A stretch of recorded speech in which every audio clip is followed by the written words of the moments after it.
Hi everybody, this is Boogass Reviews, and today I'm going to be doing a review on the Marvel Legends Spider-Man No Way Home Integrated Suit Spider-Man figure. So before we take a look at Spider-Man, let's take a look at the accessories that he comes with. So for his only accessories, he comes with an alternate set of web shooting hands.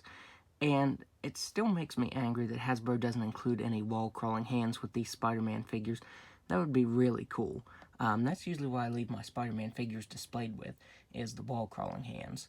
So I'll probably leave this Spider-Man displayed with the fisted hands, but it would have been nice for him to have some wall-crawling hands or even an unmasked Peter Parker head. If you have the unmasked Peter Parker head sculpt from, I want to say it's the Silver and Red Iron Man and Spider-Man 2-pack, you can put this on there, and I think that looks pretty good. I still think this is probably the best MCU Spider-Man or Peter Parker head sculpt that we've gotten. It is kind of a tight fit, but you can get it to fit on there if you work with it a little bit. I also forgot to mention that this figure does not come with any Build-A-Figure pieces to Armadillo. He's the only figure in the wave that does not have a Build-A-Figure piece. So taking a look at the head sculpt, it looks really good. It's got a bunch of sculpt detail to it. It has this really, really nice texturing to it, but none of the web lines are painted on this figure.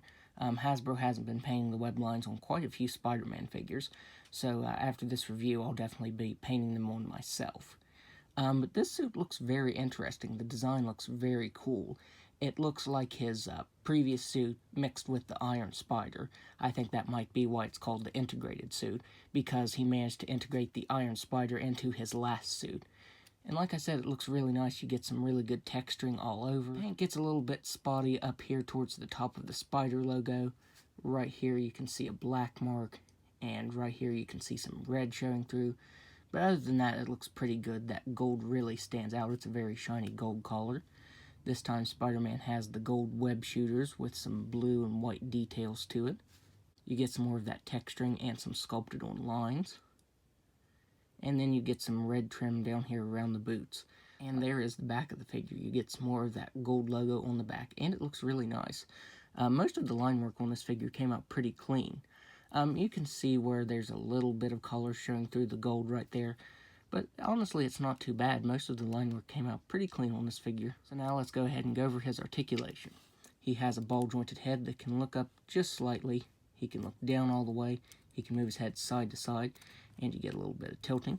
He has ball jointed shoulders that kind of click when you move them. So I feel like if you move this very much, you could snap the joint right here. He has butterfly joints that can move back and forth. He has swivel at the bicep that can move side to side. He has double jointed elbows that can bend in all the way. He has swivel at the wrist that can move side to side and up and down. He has an ab crunch that can move back just a little bit. He can crunch forward all the way. He has swivel at the waist. He has ball jointed hips that can do a complete split. He can kick forward just about all the way. He can kick back all the way. He has swivel at the thigh, double jointed knee, swivel at the ankle that can move down all the way, up all the way, and an ankle rocker. So now, let's do some size comparisons. So first up, here he is next to the Far From Home Spider-Man and the Infinity War Iron Spider suit. And like I said, seeing these side by side, you can see that there's elements of both of the suits in this new suit. And I really like the design. On the Far From Home version, I ended up painting the lines on myself. Could have been a little bit cleaner, but it definitely made the figure pop. And I plan on doing the same to this Spider-Man as well. Here he is next to the Amazing Spider-Man 2 Electro figure. And finally, here he is next to the Toy Biz first Spider-Man movie Green Goblin figure. So overall, I would highly recommend picking this up because it is a really awesome figure. The only complaint I have is that the web lines aren't painted on. So other than that, and him lacking wall-crawling hands, he's a pretty awesome figure, and I'd recommend picking him up. So that's my review. If you liked this review, be sure to hit the like button and subscribe to my channel. Thanks for watching.